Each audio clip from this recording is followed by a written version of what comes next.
So, Matt, obviously, I don't want to, uh, you know, spoil any content in the course, but I know you talk about a few really important topics, and I know you view money as a tool. Now, you've said you have a family, you have four boys.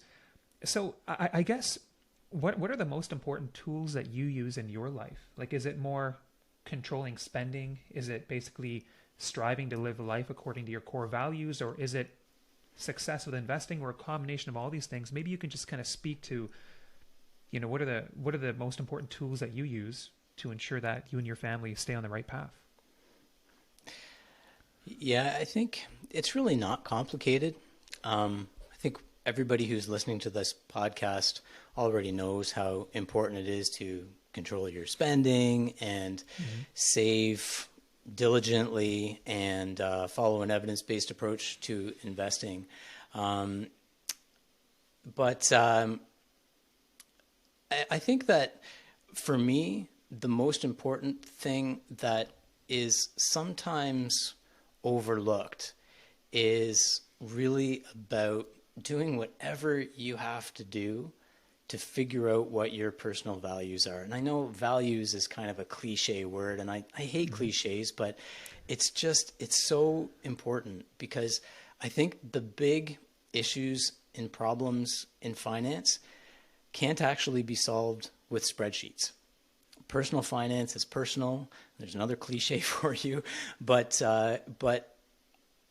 I think that you really need to do whatever you have to do in your life to figure out what you really care about, because that is going to be the thing that dictates pretty much every single financial decision that you make, Mm-hmm. whether it comes to how you spend your money, how you save your money, even how you invest. It's the filter or the lens that everything else has to go through. Um, so I think that probably a value, though, that you and I share, and most of your listeners share as well, if they're listening to your podcast, is financial security. And I think that what a lot of people don't realize is that as we're kind of shooting for financial security, in my opinion, it's kind of two things. There's like mathematical financial security, the kind of answer that you can get to with a spreadsheet, but there's also psychological financial security. Mm-hmm. And I think that in the first up to 2017 anyway, for me, I was really had tunnel vision on the mathematical definition of financial security. I thought that there was a Mm-hmm. certain number I needed to reach, and then I'd be good, and I'd be happy, and I'd feel secure. And I come across a fair number of people who seem to be in that mindset, but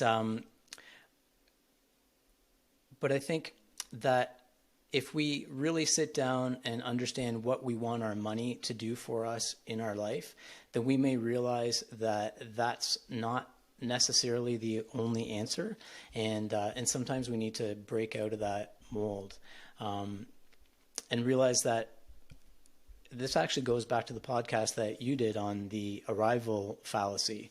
That a lot of time when people reach that milestone, it actually doesn't change the way that they think about money, and they still feel financially insecure. And so I really think that getting in touch with what you actually want your money to do for you is really important, because once you figure that out, then you can start to learn how to use money as a tool to gain control over your time.